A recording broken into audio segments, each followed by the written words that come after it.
This is episode 66 of Teacher Approved. You're listening to Teacher Approved, the podcast helping educators elevate what matters and simplify the rest. I'm Heidi. And I'm Emily. We're the creators behind Second Story Window, where we give research-based and teacher-approved strategies that make teaching less stressful and more effective. You can check out the show notes and resources from each episode at secondstorywindow.net. We're so glad you're tuning in today. Let's get to the show. Hey there! Thanks for joining us today for Teacher Approved Tips, a special series from the Teacher Approved podcast. Every Thursday, we'll be bringing you a weekly bonus episode highlighting new and favorite teacher-approved tips that you can apply in your classroom today. Our first tip is recognize your support staff. Heidi, can you tell us about this tip? I would love to. Our school secretaries, the custodians, librarians, and all of our other support staff do so much for our schools, and I know you know that. This week, though, try to do something to recognize their hard work and make sure they know how much they are appreciated. And this would even be a good experience to involve your class with. When I taught second grade, I would have a discussion at the end of the year about all of the people it takes to keep our school running. We made a list of names on the board, and then I would put the kids in groups of like 3 or 4 and let each group choose one of our school helpers to make a thank you poster for.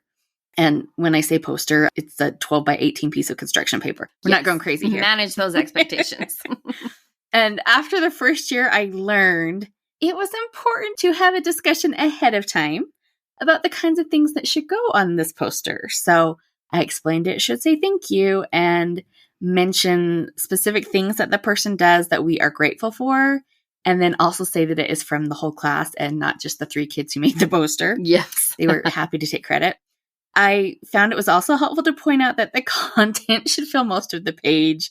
Maybe if you teach older kids, that's not an issue, but for some reason, little kids just are funny about writing really tiny in big spaces. Yep. But otherwise, I would just let the kids do their thing. And then I told them they had to deliver the posters without getting caught. And I think that was their favorite part. Oh, a secret mission. And I think the staff appreciated that because the kids thought they were so sneaky. And they, of course, like a herd of dinosaurs, right? Like, so it just added to the charm, I think. Yeah, this is a fun idea if you've still got your students for the year. But even if you're already out for summer, this is still a great time to thank your support staff. While it's still fresh in your mind, maybe you could write thank you notes to the people whose hard work means you can be a better teacher. Or you could take some treats into the school one day for the people who work in the building during the summer. As teachers, we know how much it means to just have our work recognized. Some teachers even save their thank you notes each year because they mean so much. So this would be a great way to pass on some of that love and support that helps make a tough job a little easier. Hey there, teacher friend. Do you have a question or concern that could use a teacher-approved solution? We'd love to help you out by answering your question here on the podcast. You can submit your questions to hello@secondstorywindow.net and put podcast question in your subject line. We can't wait to hear what's on your mind. And our second tip today comes from our good friend Kelsey from Wife, Teacher, Mommy. Hey, Teacher Approved listeners. I am so excited to be here with you today and honored that Emily and Heidi invited me to come on their show and share this tip with you. And they are just incredible. They're great friends of mine, and they have such a great show. So you have great taste in podcasts. First, I want to introduce myself. My name is Kelsey Sorensen. I am a former teacher, current homeschool mom, TPT seller, podcaster, and certified life coach for teachers and homeschool parents over at Wife, Teacher, Mommy. And today I'm here to share a tip about 2 mistakes teachers make during their summers. Most will do one of these 2 things, and then how to strike the right balance between the 2. So the 2 things that I see a lot of teachers doing over their summer are, one, they have too much busy. Too many things they're doing over the summer, whether that's they're spending so much time preparing their classroom, getting all the things ready for that, trying to do every single home improvement project, do every single appointment, everything they could think of over the summer, and overload and overburden themselves.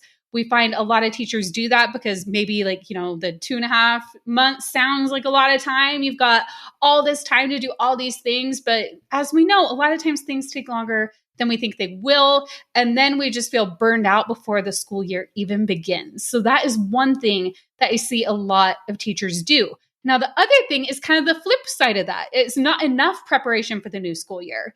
You spend your entire summer just feeling like I'm relaxing. I'm not doing anything related to school, maybe doing some of those non-school related things, but you're just completely mentally checked out for that whole time. And maybe that's an okay thing for a lot of you. Maybe if you've been a veteran teacher for a while. But the only thing is, if you feel like you have to take the full 2 to 3 months off for the summer and you can't even think about school, you can't do anything because you're so burned out, then that means that maybe you were just burning yourself out too much the entire time. And if you're not taking any time to think or plan or setting your intention for the new school year, then you're just setting yourself up to repeat that again. And you're not thinking of your future self. So I like to think of this concept. There's this concept of future self where you think of your present self and your future self as different people. Because when you think about it, you really are. Like, we change and grow and evolve over time and learn so many things. Like, your future self knows things and does things that you don't know necessarily or don't have the capacity to do right now. And the only way to set your future self up for success is by thinking of them now. Like, what can I do now to make things easier for my future self?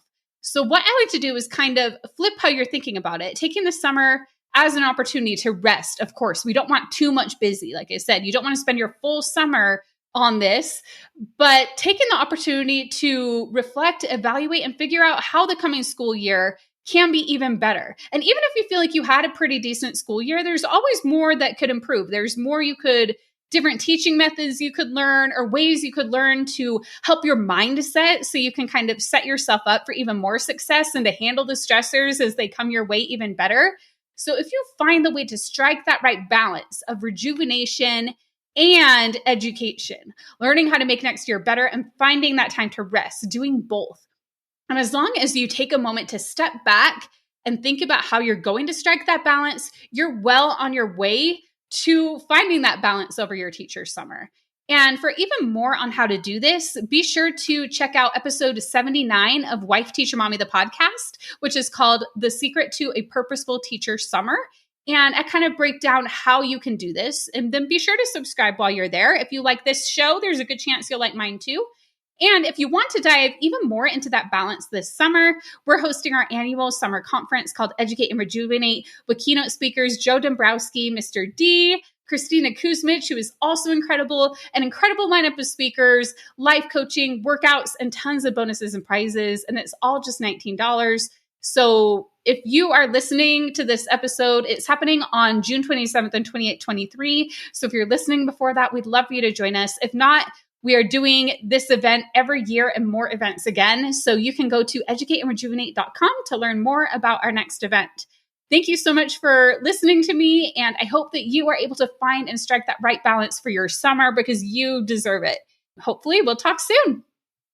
We love this fantastic tip from Kelsey. It goes hand in hand with our episode from Monday where we talked about how you need to balance readiness and recovery in your summer plans. You can connect with Kelsey at wifeteachermommy.com and on social media.